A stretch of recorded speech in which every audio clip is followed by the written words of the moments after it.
It's all legal. Yeah. So today's daily reflections is called Unremitting Inventories, October 13th. Continue to watch for selfish dishonesty, resentment, and fear. When these crop up, we ask God wants to remove them. We discuss them with someone immediately and make amends quickly if we harm anyone. Then we resolutely turn our thoughts to someone we can help. From page 684, Alcoholics Anonymous. The immediate omission of wrong thoughts or actions is a tough task for most human beings. But for recovering alcoholics like me, it's a difficult because of my propensity towards ego, fear, and pride. The freedom the AA program offers me becomes more abundant when, through unremitting inventories of myself, I admit, acknowledge, and accept responsibility for my wrongdoing. It is possible then for me to grow into a deeper and better understanding of humility. My willingness to admit when the fault is mine facilitates the progression of my growth and helps me to become more understanding and helpful to others. Hope you can find something in there, Paul. Thank you. All right. Yeah. The last thing I want to be involved in is unremitting inventories.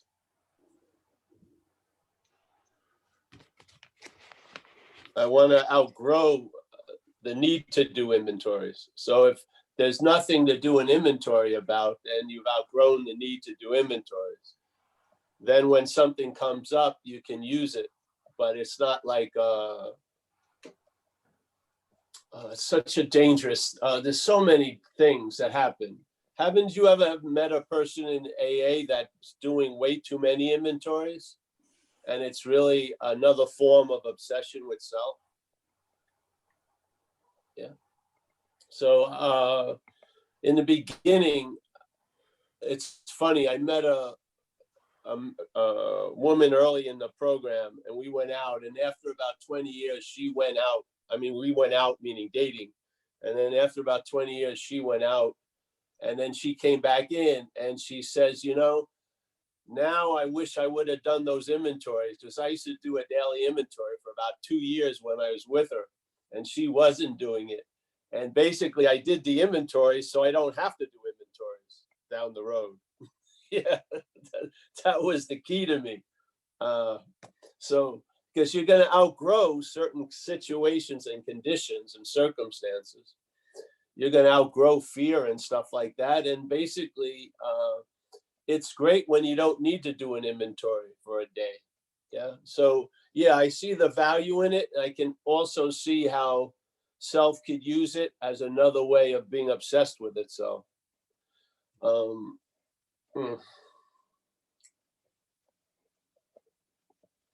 Yeah. So,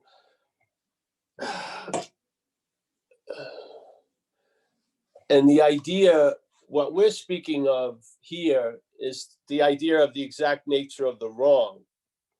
They're talking about the inventory process is to see the exact nature of the wrongs. But two of the exact natures of the wrongs, which are self-seeking and selfishness, self-seeking and frightened and selfishness, and then there's inconsiderate and dishonesty, have the word self in it. Yeah. So to me, the exact nature of the wrong is the identification as self.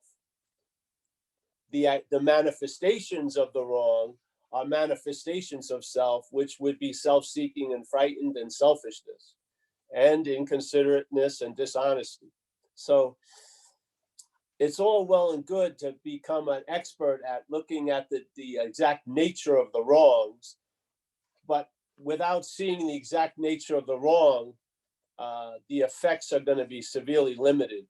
I feel like we need to get back a little farther and see the act of being identified as self.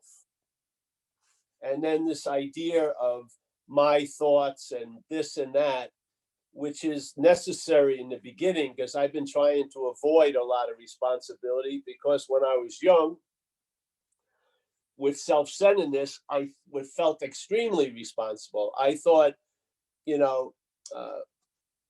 when I left, the whole classroom started laughing about me. I thought I was responsible for a lot of shit I wasn't responsible for. And I always used the story about my father getting ill when I was around 6. and my mother talking to me about it because things were going to change. He wasn't going to be playing with me as much, taking me to the park. They even brought the family doctor over, Dr. Gianquinto. He told me, why. They explained it very clearly, but inside of me, the way I heard it was, what did I do to cause my father not to want to play with me? If that's not a distorted sense of responsibility, I don't know what is. So I feel obsession with self is one of the components of it is a real distorted idea of responsibility. And then my strategy was to try to avoid responsibility at all costs. I come into recovery and I finally look at the exact nature of my wrong by doing the inventory. I take responsibility for those behaviors. I make amends where I can, and I make a living amends where I can't make amends. And then there you go. But there's another wave. There's another wave that something can be seen, and they don't address it. They were only 4 years sober when they wrote this book. Yeah. They don't address it. I feel there's another possibility, which is, all right, now that I've taken responsibility for all this shit, I'm going to see I wasn't the doer of all that shit. Something had moved through me and used me for transportation. So the responsibility moves, it grows to another stage, which is accountability. Yeah, man, it's hugely different. It's just, we always use the example of my dog taking a shit on the neighbor's lawn. The neighbors obviously takes offense at that, and maybe it's done it a few times. So he calls me up and he says, listen, we got to do something about your dog. He keeps taking a shit on my lawn. But first, I got to go there and clean up the shit. Now, when I clean up the shit, I've done my thing. And then I try to walk on different side streets instead of going near my neighbor's house. But I'm not pontificating and ruminating over all the shits I've taken on his lawn because I didn't take the shit on his lawn. I'm accountable. It was my dog, but I didn't do it. And there's a huge relief when that ownership is taken away from the situation. And I don't feel a lot of us have arrived there. We take responsibility to being the fuck up and all these thoughts and shit like that. Most of the thoughts are alcoholic thoughts. They're not ours. Yeah. I'm not doing the same shit I did when I was out there using now. Yeah. Something that was dominant in me has become less dominant in me. And now something that wasn't seemingly dominant has become more dominant. That's perhaps there's a better way. The shift has been losing faith in the finite self. And in losing faith in the finite self, I gain faith in the infinite. How do I lose faith in the finite self? I hopefully see it's not freaking me. I swear to God.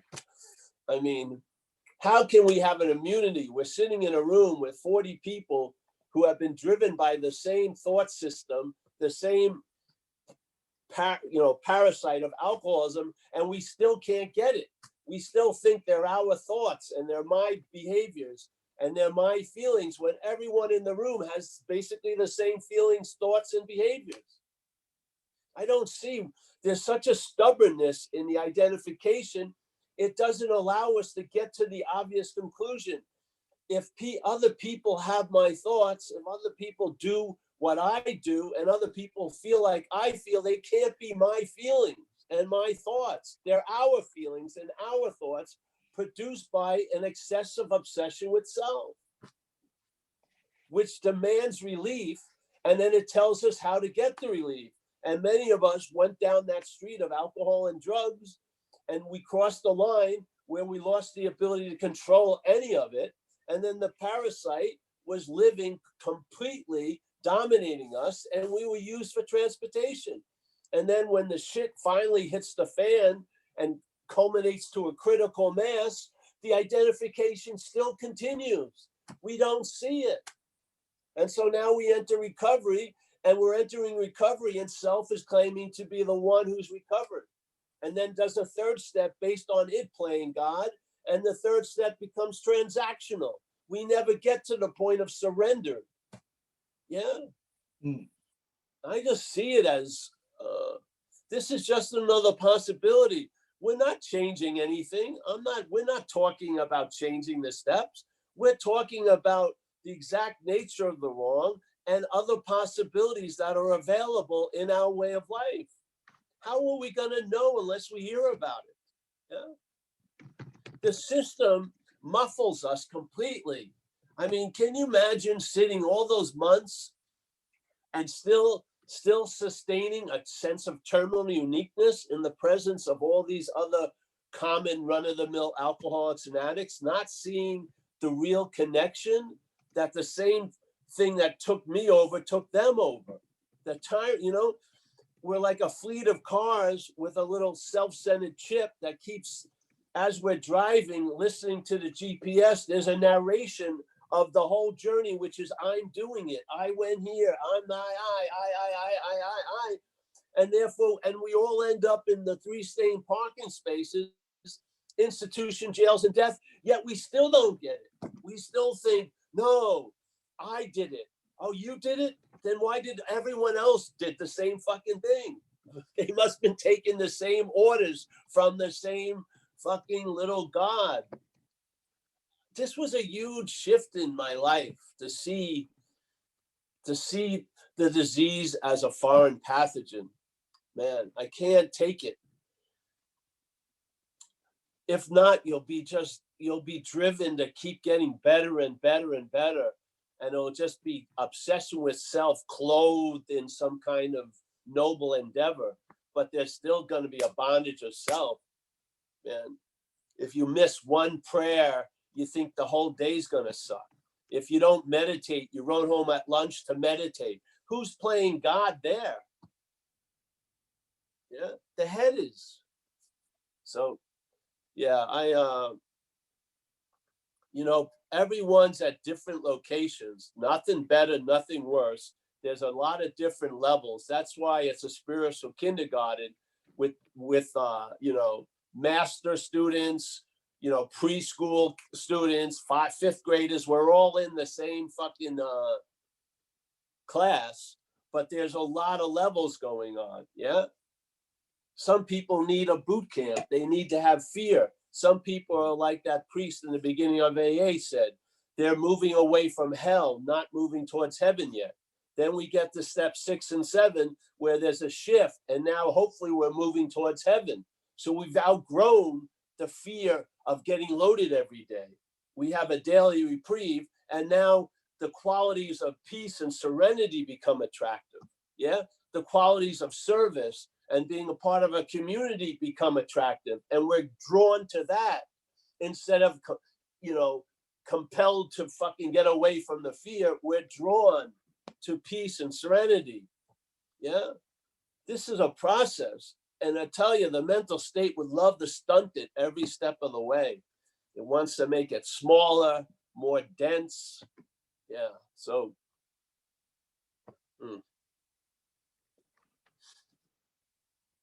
yes. So, okay, Mike. Wait a minute. Certain person hears this statement, they need to do inventories. Other people have done tons of inventories. They realize shit. If the shit hits the fan, I got a tool. But the great part of a tool is when you don't have to use it. Yeah. So, yeah. And the inventory is on self. It's not on me. It's on self. And it's on the power that's doing for me what I couldn't do for myself. I'm writing out what it's like to live under faith in the infinite. Yeah. Instead of faith in the finite. Yeah. Okay, thank you very much, Paul. We have a question already, hands up already with Kurt. Ask you to unmute yourself and ask away. Thank you. Hey, bud. Hey, I was thinking it's like either rusty handcuffs or gold ones, right? I'm hearing a lot of like similarities. Bill Wilson wrote that emotional sobriety letter, and I know a little about the history of him. Like he had this big white light experience, but he suffered from depression for quite a few years. and he was under the guidance of Tebow, and got some self-knowledge. It's even kind of written that way, self-knowledge, but it really didn't relieve him of his depression. And a couple of years later, he went under the care of a Jungian therapist named Francis Gillespie Hicks. And Francis Gillespie Hicks kind of coined this sense of he was suffering from a personality 1, personality number 2. And in that letter, he says he was driven by these false dependencies. And what happened with him was he had a false dependency on AA and people in AA and relationships. And I just hear, when I really listen to that letter and I listen to what you're saying, it's like, this is like you said, this is another wave. Like at the end of that letter, he said, I was finally given a quiet place in the sunshine. Like there was this, in Al-Anon, they say evolution and maturation towards wholeness, where he was suffering from something he didn't know that he didn't know. And, Yeah. and so I hear a lot of that when you say that. I mean, it lands in the same way. So I really wasn't questioning it, but I don't know if you're familiar with it. Hi, girls. But I just think there's a lot of similarities in that. Like you don't know what you don't know until you know it, and I just really appreciate your language and your message. So thanks. So there's a vision for us. This thing is going to constantly reveal to us. Yeah. Mm-hmm. Now we have the big book, but at that point, the most time they had was 4 years. There's people now that have lived 60 years under this program. Yeah. There's no books about that, but I really truly believe there's more waves to come, so to speak. I do. I feel like in a nutshell, what happened with me, life was very, very confronting as a young kid. My head made up strategies to avoid shit at all costs. Yeah. I grew in that way, even though it didn't work. Yeah. I needed fucking relief. So I found alcohol and drugs when I was quite young, 12 years old. I moved up the ladder right to intravenous using pretty quickly because nothing was sufficient to keep the fucking elephant at bay, so to speak, in the room. Yeah. I was completely feeling, if someone yawned, I thought it was because I was boring. Yeah. You know what I mean? Everything, I saw everything from an inordinate, mutated sense of responsibility. I did. Incredibly. And it was unbearable, really. And then I had the narrations around it, yeah, all day that was driving me crazy. Yeah. So I went for the relief and I strategized. And in a way, when my left arm was bleeding, I just looked right. That's what I would do. And in a weird way, it seemed successful. I didn't die. So I was just plying that trade. Then I got struck sober. And then I saw pretty quickly in the first few months that the basic strategies that had directed my life were totally crazy. Yeah, totally. And so I did the 4th step and I started to see my role in things finally. The first 4th step, I didn't see it. When I went to the Joe and Charlie seminar, I saw it. I saw my role in why I resented Wendy. Yeah, it was beautiful. And man, because I was playing on a football field with only 40 yards, not 100 yards. Yeah, made up field, made up goalposts. Yeah, and really I was losing every day, every game. So this thing opened me up, and so then I became responsible. I did.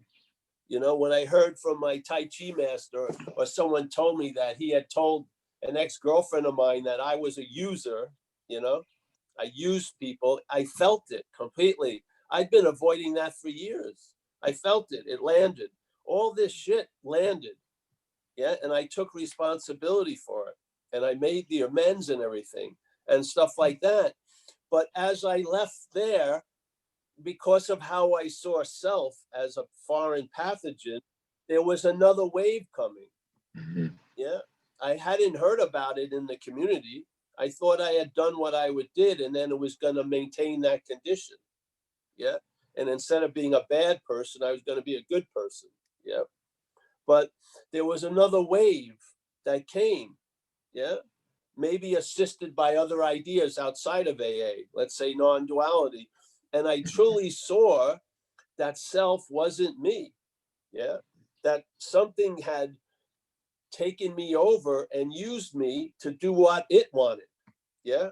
To the point where its agenda overrode whatever agenda I may have had. Yeah. And you could have put me in a lineup and you would recognize I was a coke fiend. You know, it was just, my upbringing was gone. My religion was gone. My ethnicity, Irish, was gone. I was just a fucking fiend, a coke fiend. Yeah.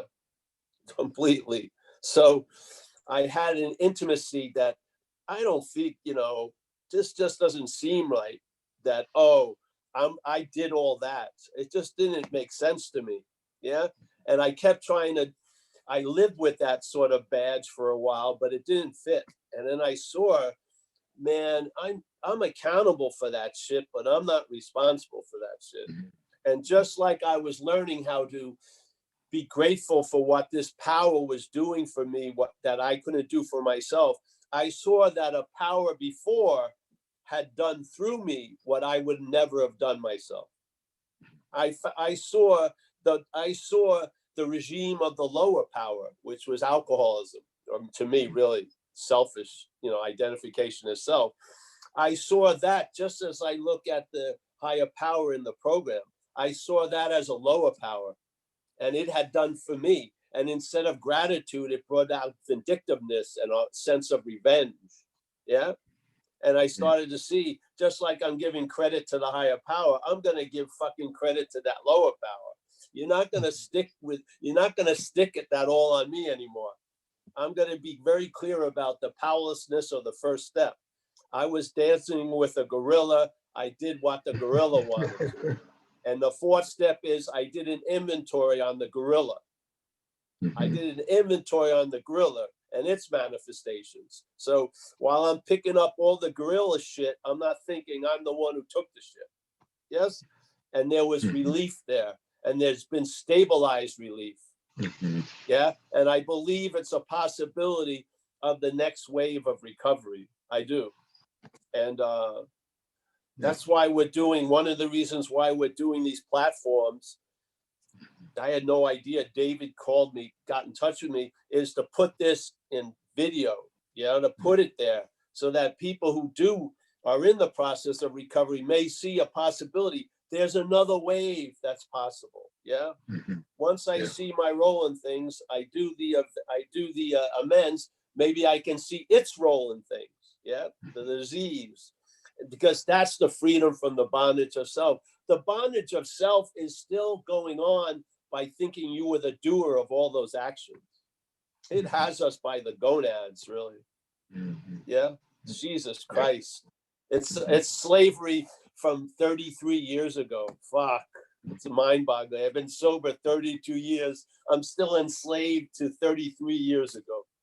That's insane to me. So there is another wave, and probably even more. But this is I've been introduced to this wave. I'm trying to introduce you to the wave. Yeah. And it's based on the exact nature of the wrong. Yeah. Not the exact natures of the wrongs, because why are all these attributes in the big book preceded by self? Because they're manifestations of self. Yeah. Self is like a living possibility that has us. Yeah. And we seem to forget our own nature and then we live as if that's our nature, this mental fucking idea. It's slavery to me. So, yeah. Thanks, Paul. Yeah. All right, thank you. Next I up, mean, we have, really, if there's still a huge amount of my storage unit filled with past shame and guilt for what I did when I was out there, I mean, Jesus Christ, that's like dead space. Let's turn it over to the care of something great in ourselves and get it all cleared out. Open the windows and let's have some circulation. Yeah. Huh.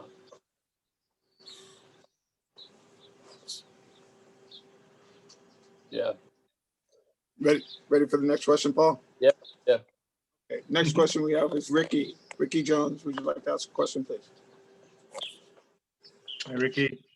Hi there. Hi, Paul. Can you hear me?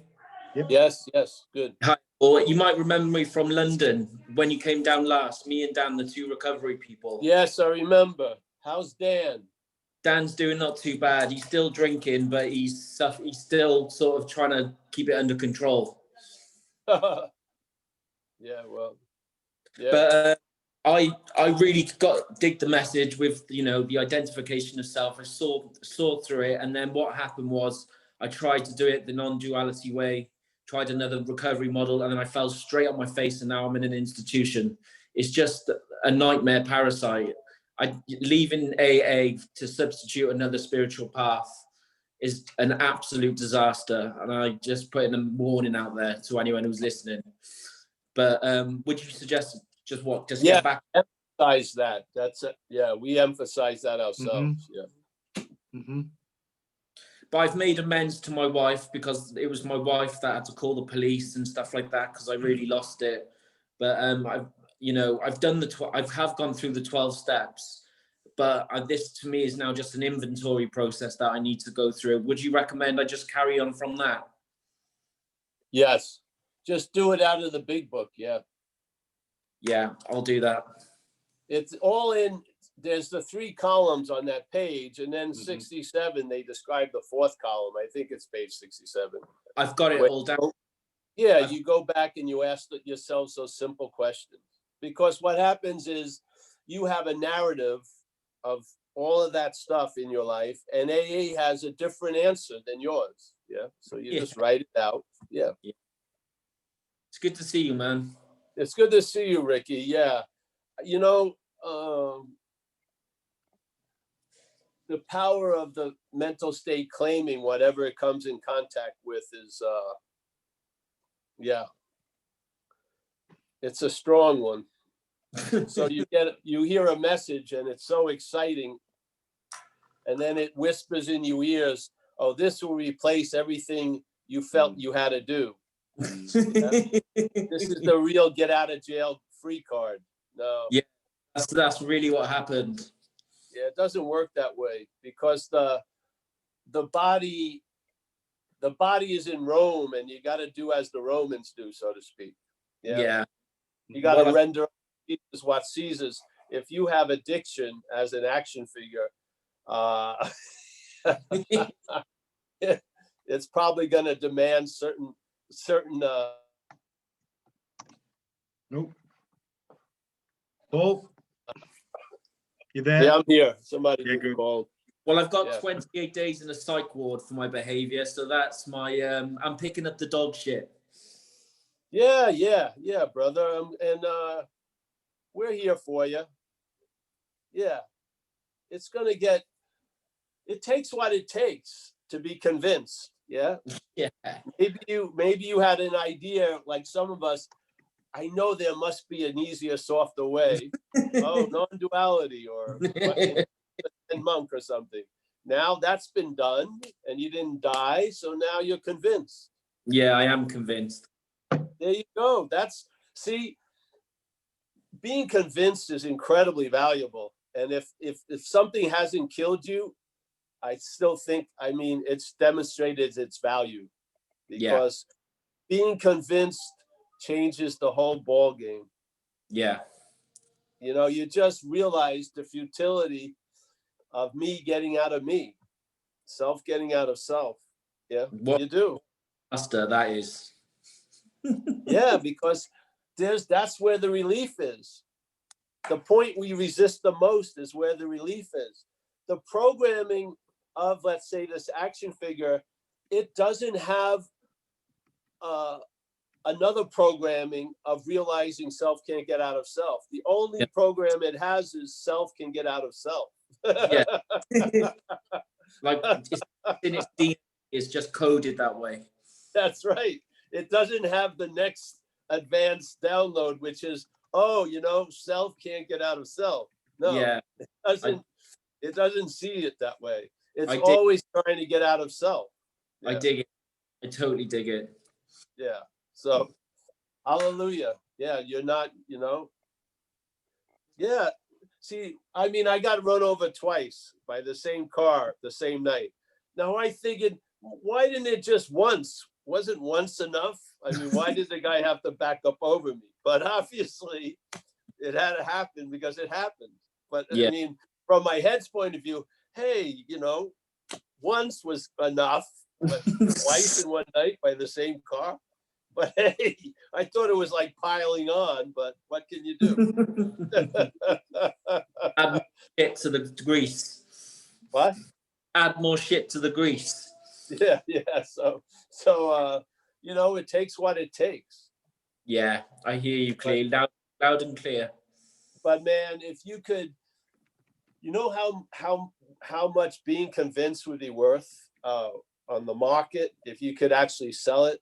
It's unbelievable. It's a priceless gem to be convinced of the failure of the finite self. I know the system is just re-engages the system, and I see through that. It's just I stopped working the program and got unconvinced very quickly. Yes. Well, because the emphasis went on what you're not. Exactly. And what you're not is never going to be convinced. It's all transactional. Yeah. It's your innermost. The innermost is where the convincing is. Yeah. Yes. And if you don't know there's an innermost, you will. That power is going to reveal to us an aspect of us that's unsuspected. Yeah. Because when that gets the message, you got the message. When the innermost gets it, you got it. It doesn't forget in a way. Yeah. I'm so happy I got struck sober. I don't think 50 years couldn't have produced that effect. 50 years of effort. Couldn't, no way. But something was revealed and it's never changed. It never comes up for debate. I just saw that I was fucked. And hallelujah, really. Yeah. It's a drag to live with this fear that you're fucked, but trying to act like you're not is that's a fucking slavery right there. It's so much nicer when you get it out of the way. Yeah, I'm fucked. I'm not managerial quality. Shoot me, you know.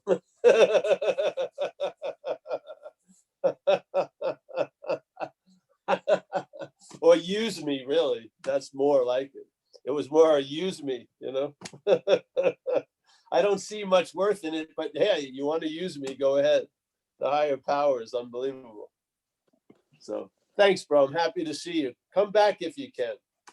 We're here Tuesdays and Thursdays. Yeah. Okay. All right. Next question is from Mika. Mika, do you have a question for Paul? And there's Paul. There's about 4 hands up now, mate. So you've got 4 questions left. Hi, Paul. Hey, Mika. So how do I? Yeah. I feel like I go in and out of seeing that I'm fucked. I have cleared out the storage unit of shit from when I was drinking. And these meetings that we've been doing in Zoom and getting access to what you're talking about has really opened a new space within me. And I've been able to see the golden handcuffs and the police officer and how like I got sober and became that, and was now like off on the mission of policing myself. And that at times brings relief, and I can see it. And then it's like I completely lose consciousness, and days go by, and I'm in what you were talking about, like that dense place that feels like it's filled with like guilt and shame over not being managerial quality. And I don't even know that that's what's happening, but it's just like this onslaught of I'm a piece of shit because I don't have the energy for the day, or I haven't found my life purpose, or I'm not doing enough, or I'm low energy, or I'm miserable. And I do feel like part of it is these pieces of me are falling away, like whatever the police officer built up in my personality, the things that I attached onto that I thought made me somebody, are falling away. And I'm like, I have no idea who I am. And with that, like, brings a level of confusion and a detachment from the world, like looking at friendships and just being like, what was happening here? Like, it's not even real. And so I feel that process happening, and yet also like mixed in with it is still this like murky fucking prison. And it brings me to this completely defeated place. And I still think I have to do something about it. And I don't know, I want your thoughts on that. Sounds like a Tuesday. Tired of Tuesdays. Honey, there's service is good also. When it's a little too much to go over all the filings that are occurring, yeah, all the police reports from the policemen, all like that. You just, service is a very good way of breaking that chain, so to speak. Yeah. Be available to someone else. You find these little ways, because the thing is, the thing likes to build momentum, obviously. Yeah. So it's building the momentum, and it's laying down the track it's going on.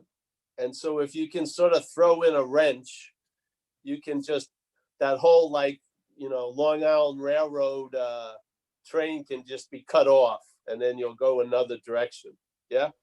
So just the AA has all these ways, these skillful means, serenity prayer, please, like you can do the third step prayer where it says, it's not like take away all these difficulties so that I can be great today. No, so that I can better do your work. Yeah. That kind of attitude, to see more your role as one of the us than me.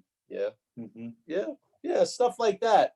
Mm-hmm. And then you're in a process. You're moving from trusting something finite to trusting something infinite. This is what happens. I mean, you've asked for it. So now the bottom has gotten kicked around and the shit's coming up. So you gotta, you see it and it doesn't kill you. And you get moved on, and then you get established, just like it says on page 63. You sincerely take this position of reliance on the infinite, let's say. Then after a while, you get established in that position, and then the effects change dramatically.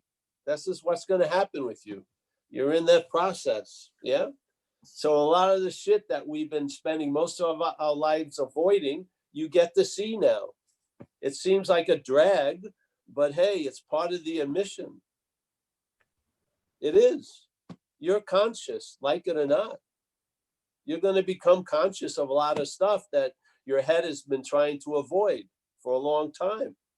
And it's going to be turned into, it's going to be put together in a different way that's much more workable. Yeah. It's sort of like this. You ever hear of the Course in Miracles? Yeah. The Course in Miracles has this thing where the Holy Spirit. So the Holy Spirit is the intermediary of God and the Christ mind here. Yeah. I would imply it as the higher power in recovery. Yes. So let's say there's all this information that's gathered by us. And then in the past, the mental state interpreted all the information. Yeah. And gave us an attitude and outlook, and we saw things the way it presented. Now, the same information of a day of Mika is now being collated by a higher power that's not based in self. It has a different center. And now it's taking the same information, but it's going to use it completely different. Yeah. It's not going to use it to reinforce a false narrative. It's going to use it to bring about an ease and comfort in your day so that you can be more useful for yourself and others. It's what's happening. We're moving from the failed system to the working system. You're moving out of the gravity of the failed system and getting picked up by the gravity of what works. And you're describing the journey. That's all. You're not at an end point. There's no end to it. This power is going to constantly reveal more shit. You're going to move out. Yeah. And Mika is going to be a totally different Mika in a few months. It is. This is what happens. And Mika will probably be the last one to know, because it'll be Mika, the mental Mika will be holding on to the old story like it's a fucking life preserver. Yeah. Yet you're moving into a new story that doesn't need the old story. It doesn't. Yeah, that's why it says you won't shut the door on the past nor regret it. You just fucking, yeah. What happened, and it's not happening now. Hallelujah. Yeah.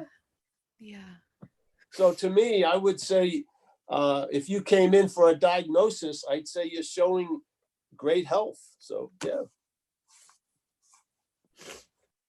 How are you going to see through shit unless you see it?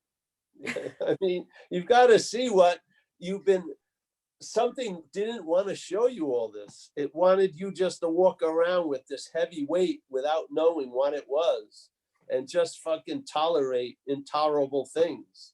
Well, now you're going over the storage unit and like really doing what's saleable and what ain't, a real inventory. Yeah.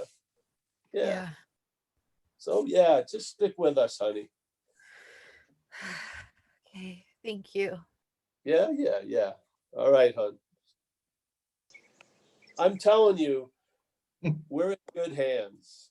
This stuff isn't going to kill us. The parasite, first of all, doesn't want to kill you. It will threaten to kill you, but it doesn't want to lose its host. Yeah.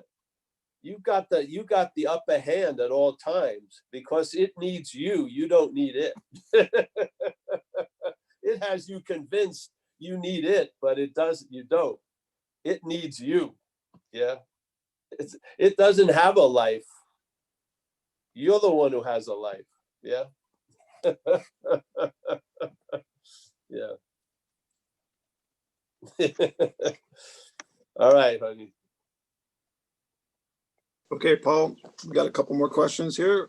Next up is Dean. Dean, you have a question for Paul. Thanks, Michael. Hiya, Paul. Now, what I'm going to ask you is I don't know, sometimes when people do share or talk about something, I don't know whether I grasp the wrong end of it. Now, in step 4, when we come to step 4, we're only learning to take inventory.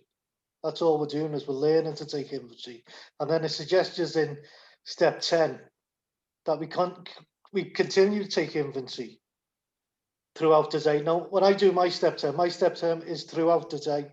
So if something crops up or if I've needs to make an amends, I will make an amends there and then. And I always use step 11 at the end of the night. Now, I'm lucky enough, I've been in AA for a long time, that come to the end of the night, I don't really have to do a written inventory. But if I have to do a written inventory, I will do a written inventory. Now, I don't. This is where I'm getting a bit confused. Are you saying now that you get to a certain stage where you don't have to take inventory at all, Paul? I'm saying some days you won't, just like you described, some days you won't take inventory. No, it's not like you're never going to have to take inventory, but you'll find over time you're taking less and less inventory because the shit you've outgrown. See, you're the Petri dish where resentments and anxieties about situations grow. If the Petri dish it changes, then what grows in it changes. Yeah. So we're in the process of outgrowing a lot of the conditions that produced a lot of shit that needed to be inventoried. Yeah. So that to me is it. It's not like I'm saying you're never going to do inventory again. I'm hoping that you'll grow and you'll be doing it sparingly. Yeah. Yeah. Thanks for that, Paul. And then the 11th step prayer is, again, a lot of times when I would read it and I hear people read it, they get stuck on, they think there's only two ways to improve one's conscious contact, which is prayer and meditation. The intent is to improve the conscious contact.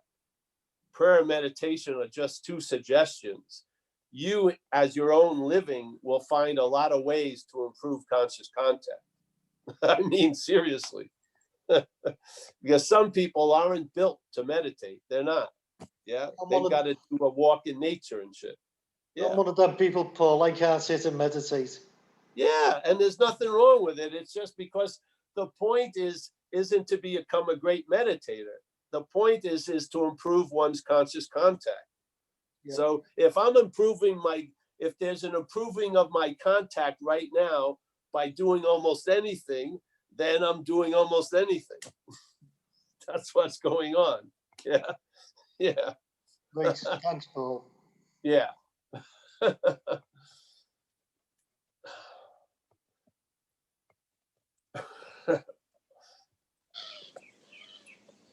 You ready for another question, Paul? Yeah. Yeah. We have Gary C, and then we have one more question after that. Gary C. Can you hear me? Yes. Yes. All right. Hi, Paul. Hey, bro. Hey. So I wanted to share how I would Just gonna turn your video off, mate. follow. Turn your video off, Gary. Second. I've just done it. He's all right. On you go, Gary. Oh. It doesn't let me turn it on. It says you're good now. The host stopped it. Yeah, we stopped your video because it was stuttering a bit, mate. So we turned your video off so you get more bandwidth. Okay. Yeah, no worries. I'm sorry. Yeah, you okay. Go. So anyway, doing step 4, and at some point you said, this is about how self had defeated us. And so at the end of doing all the columns, I did a column that was like how self had defeated me. And I had a line that seemed to be true of every single circumstance. Basically, it says, self represented a self that needed more something, more love, sex, drugs, whatever. It represented a self with a narrative that said it was me and it was real, and I bought it without question. And, yes. And that, I just, as I looked at every of these resentments and fears and harms, that was true in every circumstance. And I just wondered what you thought about that, because you had said at some point this inventory is about how self had defeated us. And yes. Well, there you go, Gary. There you go. You have the evidence of recognition. Yeah. So you've arrived there, and then more gets revealed. You don't need to do any more right now. Well, Yeah. it, You've seen how self has defeated us. There you go. That's that's a very important jumping off point. Yeah, you're convinced that self manifested in various ways is what has defeated us. There you go. You've completed the mission. well, but I relate to what Mika said. It's like, yeah, when I'm sitting down and really concentrating on it, yeah, boy, yeah, I see that. And then I go away and I come back and it's like, wait, what?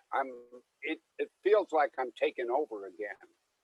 So it's kind of like a stutter step. I'm in, I'm out, I'm in, I'm out. Yeah, yes. And so I like actually going back to the worksheet and reviewing each circumstance and seeing again, here's how self has defeated me. In this instance, it represented a self that needed more with a narrative that said it was me and it was real, and I bought it without question. Wow, that's true in that circumstance too. And anyway, I'm probably not listening to you very well because I know you just said something that. No, that's great, Gary. But you know what I wanted to add on to it, which is what's really cool is after you've seen how self has defeated you, yeah, you'll start seeing its attempt to defeat you that failed. That failed. Oh yes, you'll start seeing the attempt of self to defeat you. You'll see it, but it will fail. That's interesting. That's a beautiful inventory. You don't have to write it down. You live that one. You live this. The next wave of inventory is the one you live. Yeah. You're not going over to see how self has defeated you because it's not defeating you. You're seeing how it fails to defeat you, which is awesome. Now you're like a moon circling around the infinite solution. Yeah. So now, instead of not knowing that you've been defeated by self most of your life, you're actually seeing its attempt to defeat you and not falling for it. So now you're in real time and you're enjoying the relief from the bondage of self. Instead of going over the past time to see how you were in the irritability, restlessness, and discontent of the bondage of self, you're now enjoying the opposite. Yeah, it's fantastic. Real time. Yeah, you're living. The self is failing to defeat you now. Hallelujah. That's incredible. You're on the winning side. You've broken through the gravitational pull. You're being moved to the infinite star. Yeah. I mean, why don't you take it? Why don't you pay attention to that? We try to pay attention. See, we're out to lunch, so we pay attention to how self has defeated us. Yeah. And now we can pay attention to how self can't defeat us, which is fucking pretty good.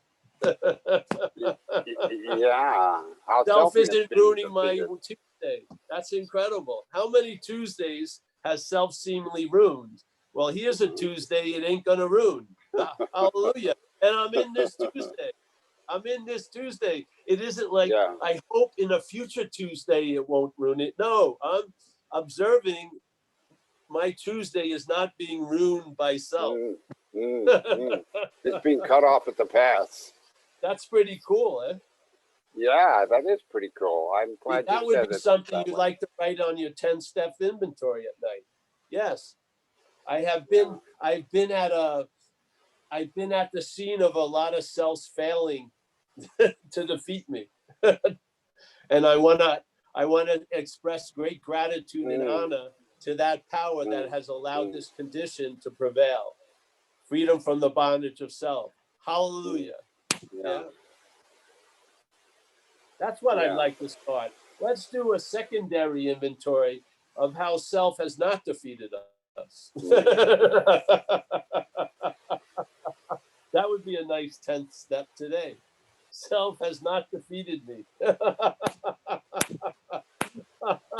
What changed the course of the war? Something happened. self was defeating me constantly, and now it's not. What happened? Yeah, yeah. Yeah. Perhaps there's a better way, trusting something infinite. So my role in self-defeating me is my complete faith in self. That's my role in it. Now that I've lost faith in self, its defeating me is becoming less and less frequent. What happened? Yeah, the faith I had in it has been removed and is moving to faith in the infinite. You see? You see your real, you want to do an inventory? See your real role in it. See your role in how in the defeating of self. We're identified as self. That's our role. There's faith that we're that which is defeating us. That's what allows it to continue to defeat us. So we do inventories to see how self has defeated us so we can wake up from it. Yeah? Perhaps there's a better way. What? Trusting something finite. Instead of trusting something finite, trusting something infinite. Oh, do you mean I've been in incredible faith in self this whole time? Yes. Yes. That's the message. Yeah? Yes. Okay. Yes. I've been, in other words, I had faith in a failed system? Yes. Okay. I can't move the faith, but I'm open to it being moved. I asked that power to do it, 6 and 7. There you go. Wow, thanks. So yeah, I think everyone here should do a secondary step 4 inventory of how self hasn't defeated you today. That would be nice to notice, doesn't it? I think so. I have incredible gratitude and honor for not being defeated by self today. It's an awesome condition. Why not do that? Yeah. Yeah, see, like Mika, you'll see, yeah, you're in and out. Being in that infinite space is going to elongate, and being out of it is going to shorten. That's the process. Yeah. It's going to seem to happen in and out, but the ins are going to be longer and the outs are going to be shorter. What more do you fucking want? Yeah. Trust this process. That's what's happening to us. There was a guy who did, he worked with a sponsor, and he was doing step 6 and 7. And he said to the sponsor, well, how do I know that that power is going to remove it? So he says, well, act as if it has, and there you go.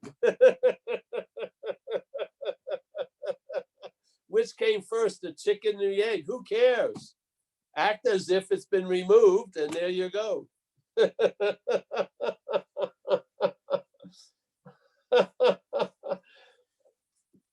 You don't have to be stuck in the time of past, present, and future.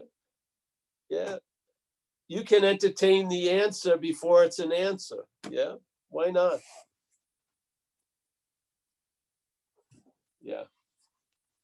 I like that idea of doing a flash inventory on how self hasn't defeated me today.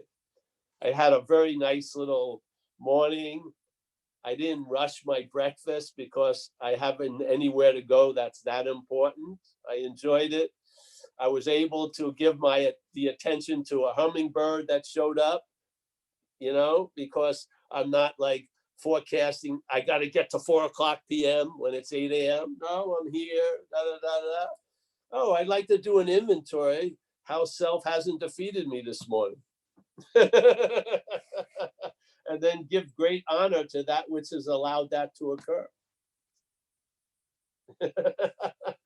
I like that idea. I think I'm going to try that. I'm not, but I hope one of you will. I'm so lazy, I don't even want to write it down. I just want to enjoy it. I don't care.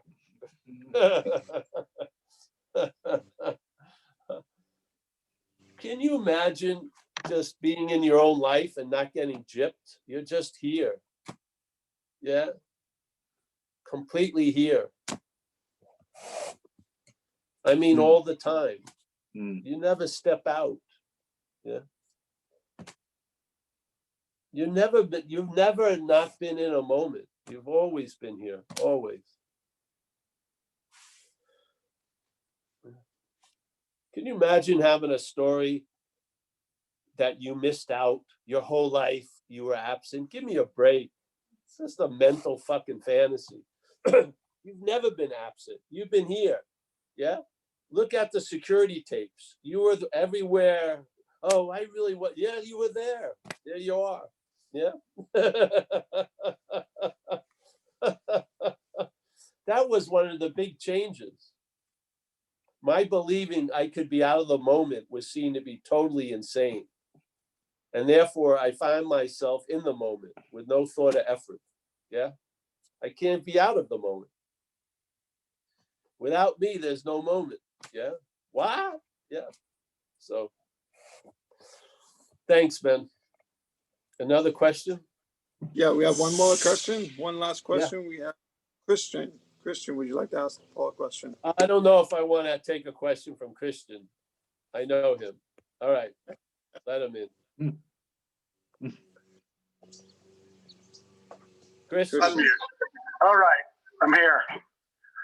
Hey, Paul, I just want to check in, say hi. I do have a question though, because I'm working with another new guy, and I'm stuck in Minnesota, the land of the nice people. Yeah. And so we're doing inventory. And of course, this guy thinks he doesn't have any resentments, after drinking 40 years. And I just, sort of, what comes to mind is self-seeking and frightened in a lot of cases. And you sort of touched on this with how self fails you. Can you just, I don't know how much time you have left, but just how fear creates resentments, so I can aptly describe that tonight. Well, yeah. Well, because there's a fear you're not going to get what you want. Yeah. And that becomes sort of like a self-prophecy. And then you look at people, places, or things to blame for why you didn't get it. Yeah. So that urge of wanting something different than the way it is causes a lot of other possibilities to arise, which is someone can block me from what I want. Yeah. Now, when we're relying on that power, that takes away all those possibilities, because now you're being taken care of by something other than outside circumstances brought about by your managing. Yeah. So you have a different attitude and outlook, which doesn't spawn resentments. Yeah. And the thing is, a lot of people don't believe they have resentments because of the managing. The mental head has it all rationalized away. And more is going to be revealed. He's going to see that he's one fucking angry motherfucker, probably. If he just stays with us, really. I remember when I came into AA, there was a guy, an old timer, and he told me I was one of the 4 most angriest people he ever met coming into AA. Now, I didn't feel like I had any resentments, but obviously the head was working overtime to deny it all. And then when I got in AA, I was allowed to get off of that job, and then the shit was shown and I did inventories. But yeah. So the healed more will be revealed. And if he doesn't believe he has resentments, go to the fear inventory, and then he'll see the connection. Yeah. More gets revealed, that's how it works. This whole thing is about seeing. Really, it's about the mental state has so many blinders on our basic awareness, yeah, trying to direct it and hide it, send it somewhere else. And then the program just takes away those blinders and you start seeing things clearly, yeah? And then that's when you can get to the exact nature of the wrong. It becomes very obvious that something had you, that you didn't have something. I don't really like the language that I have alcoholism.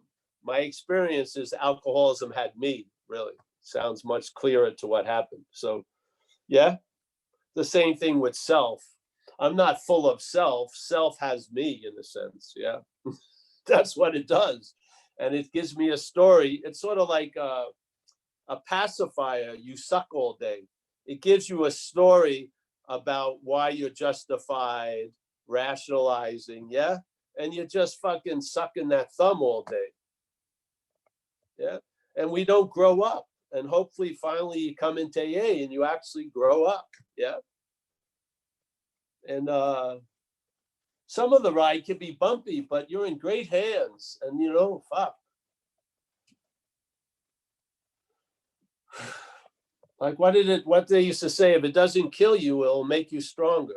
And I agree with that a lot. So yeah. His days of delusion are gonna draw to a close. Get him to the writing the fear, and he'll see how many resentments there are. Yeah, yeah. Thanks, bro. It's good to see you. Okay. Christian was one of my first sponsees. Yeah, I must have done a terrible job. He's still sober after all these years. That's pretty good. Wow. Yeah. Okay. I love seeing people sober. I do. Uninterrupted sober. I really like it. What a relief. That's the only value I think long-term sobriety has. A lot of shit won't come up if it's chaotic on the surface. And so a stabilized sobriety without any going in and out all the time allows a peace on the surface, so the real shit that runs us can come up and be seen, and we can bring it to step 6 and 7. Yeah. That's the one value I feel about long-term sobriety. I do.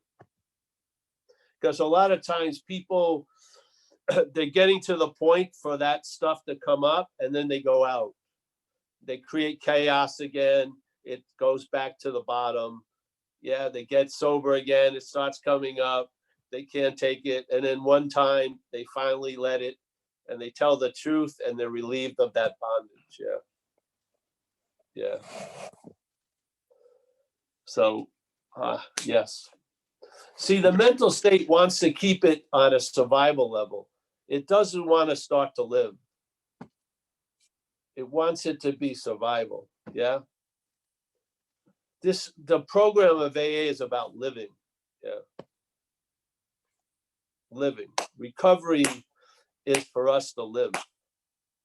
Yeah, not to survive, but to live. Yeah. To enjoy peace of mind. Yeah. So, yeah. Okay. Anyone else? Mike? Yeah, we have one more. Someone like to say thank you. Ross, would you like to say thank you? Oh, he can do Yeah. that for a long time. Great. Go. Hey, Paul, I'm Ross Alcoholic. I just been listening to you on and off for a few years, and just really inspired by your work, and I'm grateful for what you're doing. I've been exposed to some of the non-duality in Zen, and I've also been obviously working the program. It's a great tool. Unfortunately, I can't share you with everybody because so many people would be turned off, but I love your sense of humor and the way that you try to bring the message across, and I've benefited from it greatly. I just want to say thank you. Thank you, man. Yeah. Yes. Yes. I would like to see, I really have a sense of a tribe being in recovery. I remember when we first started doing the talks a lot, it was just recovery based. And then people got in touch with me outside of recovery. And then I saw spiritual addiction there. And then see, alcoholism is just one specific attribute of the bondage of self. Yeah, it's a many splendid non-thing. So yeah, thanks, Ross. I appreciate it. Thank you, brother. Cheers. Right. Okay. Thank you, Paul. Thank you, everybody, for participating. Paul, would you like to say goodbye? Yeah, I want to say goodbye to everyone if they don't mind. Yeah. So we got David. David is the genesis of all this. So he's done a great job. His persistence and services is a really nice demonstration. Mike is always there helping. He does the non-duality ones. Kurt, nice to see you, my friend. I'll talk to you later today. Vicky, always a pleasure. Nice to see you. And Rob, always, Rob Farr. I'm so happy we've gotten this time to be together, Rob. Jeremy, nice to see you. You're going to chill out and not lose anything that you think you're going to lose. Yeah, you can't lose non-duality, nor can you find it. So, Robert, nice to see you, Robert. I'll let you know if anything changes in non-duality, but I don't think so. But if there's any news breaking, I'll let you know. Marty, we got Walter. Walter, you're seeming a lot better. That's good. Yeah, fantastic. It's nice to see. Paul, once again, always a pleasure, Paul. We got Maria. Nice to see you again, Maria. Kerry, as always. Beatrice. Mickey, the matriarch of Madeira. We got Mika, traveling well. Dennis, nice to see you, Dennis. Jono from the UK. Carl, you don't have your arms folded. That's progress. Very good. It is. I like to see that. Michael Stacy, thank you for the service, Michael, and the reflections. We got Samantha. I just lost you, Samantha, but I saw you for a second. Samantha there. Samantha O, the UK. Yeah. Nice to see you. We got Tom. Tom. Yes, nice to see you. John, fantastic. Beautiful day out there, wherever you are. Jack G. Yeah, Jack, I'll be there Sunday. Remind me, eh? Yeah. Helen, nice to see you, Helen. Merrill, nice to see you, Merrill. Yes. Leah's out there in the dark, nice and warm, nice and toasty. We got Jacob from Seattle. Pleasure, Jacob. Phoenix from Elroy from Phoenix, not Phoenix from Elroy. Yeah, let's get that correct. The horse in front of the cart. Malcolm, always a pleasure. A great benefactor of Zen Bitch Slap. Christian Lindgren, nice to see you, Christian. You're looking good. I hope all's well with your son and everything. Yeah, you can give me a call. We got, let's see, I think that's it. And then some people, Gary, Ross, Keith, Gisela, that are anonymous. Gary, the man who lives in the corner, always great to hear from you. Nice to see everyone. Thanks so much. We'll be there tomorrow night with the non-duality, and then Thursday back on recovery. Yes. Remember, there's more waves to come. More waves. Yes. I'm on it. Yes. We're on it. Cheers.